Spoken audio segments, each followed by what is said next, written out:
نہ کسی نبی کے پیروکار، اس کے باوجود وہ خدا تک پہنچ گئے۔ اس دنیا کا ایک عظیم تھنکر جسے ہر علوم میں مہارت حاصل تھی، جنہوں نے نبوت کے بجائے حکمت کو چنا۔ تاریخ کا یہ مشہور حکیم کون تھا؟ اس نے حکمت کو نبوت پر کیوں ترجیح دی؟ آج اس ویڈیو میں ہم حضرت حکیم لقمان کی ان باتوں کو جانیں گے جو آپ نے اس سے پہلے کبھی نہیں سنی ہوئی۔ 3 شخص ایسے ہیں جن کا ذکر خیر ان کے نام کے ساتھ قرآن مجید میں آیا ہے اور جو نبی نہیں تھے، حضرت لقمان علیہ السلام، حضرت طالوت اور حضرت ذوالقرنین۔ ان میں سب سے بلند درجہ حکیم لقمان کو حاصل ہے، اس لیے کہ ایک مکمل سورہ، سورہ لقمان، حضرت لقمان کے نام سے موجود ہے۔ اس سورہ کا دوسرا رکوع حضرت لقمان کی نصیحتوں پر مشتمل ہے۔ آپ کی نصیحتیں اللہ کو اتنی پسند آئی کہ اللہ نے انہیں قرآن مجید کی آیتوں میں اتار دیا۔ حضرت لقمان نے فرمایا، اے میرے بیٹے، اللہ کے ساتھ عبادت میں دوسروں کو شریک مت کرنا، بے شک اللہ کے ساتھ دوسروں کو شریک کرنا گناہ عظیم ہے۔ اے میرے پیارے بیٹے، چاہے کوئی عمل رائی کے دانے کے برابر کسی چٹان میں یا پھر آسمان و زمین میں کسی بھی جگہ چھپا ہو، اللہ اسے تمہارے سامنے لے آئے گا۔ بے شک اللہ بڑی حکمت والا اور ہر شے سے واقف ہے۔ اے میرے پیارے بیٹے، نماز ادا کیا کرو، نیکی کا حکم دو اور برائی سے روکو۔ جو کچھ بھی تمہیں نیکی کے راستے میں بھگتنا پڑے، خندہ پیشانی سے برداشت کرو، بے شک یہ وہ عہد ہے جس کی تمہیں پاسداری کرنی ہے۔ اور لوگوں کے سامنے اپنی ناک اونچی مت کرنا، زمین پر کبھی اکڑ کر مت چلنا، بے شک اللہ تعالیٰ کسی مغرور اور شیخیاں بگارنے والے شخص کو پسند نہیں فرماتا۔ اپنی رفتار معتدل رکھو اور اپنی آواز نیچی رکھو، کیونکہ تمام تر آوازوں میں سب سے بدترین آواز گدھے کی ہے۔ بہت سی حکایات اور سبق آموز واقعات میں بھی آپ نے حکیم لقمان کا نام تو سنا ہی ہوگا، لیکن بہت کم لوگ اس بات سے واقف ہیں کہ حضرت حکیم لقمان اصل میں کون تھے۔ دراصل زمانہ قدیم سے ہی حکیم لقمان کے اقوال اور نصیحتیں بہت مشہور تھیں، اور لوگ ہر علاقے اور ہر زمانے میں ان اقوال کو یاد کر کے اور سنا کر انہیں تاریخ میں زندہ رکھا۔ حکیم لقمان افریقی نسل تھے اور آپ کا تعلق سوڈان سے تھا۔ ایک روایت کے مطابق وہ حضرت ابراہیم علیہ السلام کے چچا کے اولادوں میں سے تھے اور حضرت ایوب علیہ السلام کے بھانجے یا خالہ زاد بھائی تھے۔ دوسری روایت سے پتہ چلتا ہے کہ آپ حضرت داؤد کے زمانے میں بھی موجود رہے۔ آپ افریقی نسل تھے اور ایک غلام کی حیثیت سے عرب آئے تھے۔ روایت میں آتا ہے کہ آپ شکل و صورت کے اعتبار سے اچھے نہیں تھے، یعنی عموماً جیسے افریقی لوگ سیاہ رنگ کے چھوٹے قد کے ہوتے ہیں، آپ کی ساخت بھی کچھ اسی طرح تھی۔ لیکن آپ حکمت و دانائی کے سمندر تھے، جیسا کہ تابعی سعید بن مسیب نے ایک حبشی سے کہا تھا کہ تو اس بات پر غمزدہ نہ ہو کہ تو کالا حبشی ہے، اس لیے کہ حبشیوں میں 3 آدمی دنیا کے بہترین انسان ہوئے ہیں، حضرت بلال حبشی، حضرت عمر فاروق کا غلام مہجہ اور حکیم لقمان۔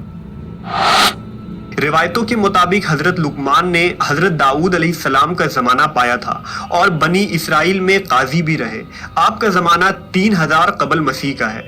اللہ نے حضرت لقمان کو وہ چیز عطا فرمائی تھی جو اس زمانے کے انسانوں میں سے کسی کو عطا نہیں ہوئی۔ اللہ نے انہیں 100 انسانوں کے برابر عقل و ادراک عطا فرمایا تھا۔ حضرت لقمان کے متعلق لکھا گیا ہے کہ اللہ نے انہیں جڑی بوٹیوں میں خاصیت کا علم بھی عطا کیا تھا۔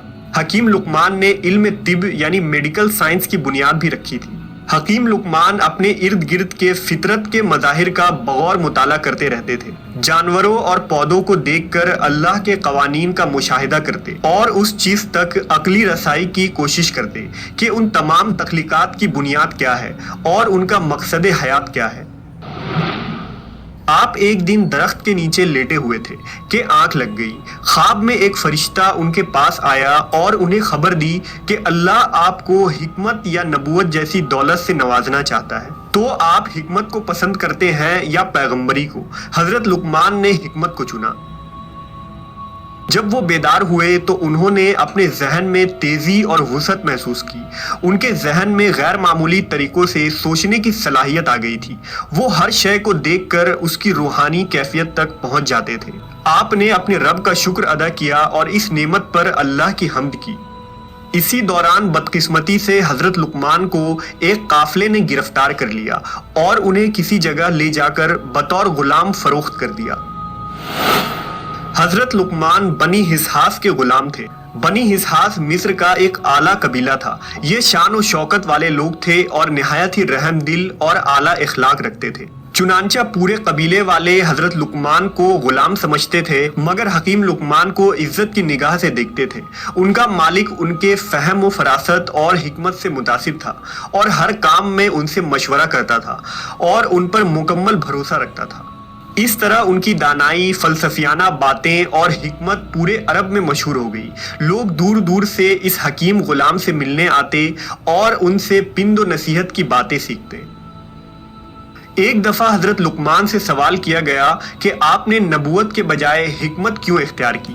تو جواب دیا، اگر اللہ مجھے نبی بنا دیتا تو اور بات تھی، ممکن تھا کہ میں منصب نبوت کو نبھا جاتا، لیکن جب مجھے اختیار دیا گیا تو مجھے ڈر ہوا کہ کہیں ایسا نہ ہو کہ میں نبوت کا بوجھ نہ اٹھا سکوں، اس لیے میں نے حکمت کو ہی چنا۔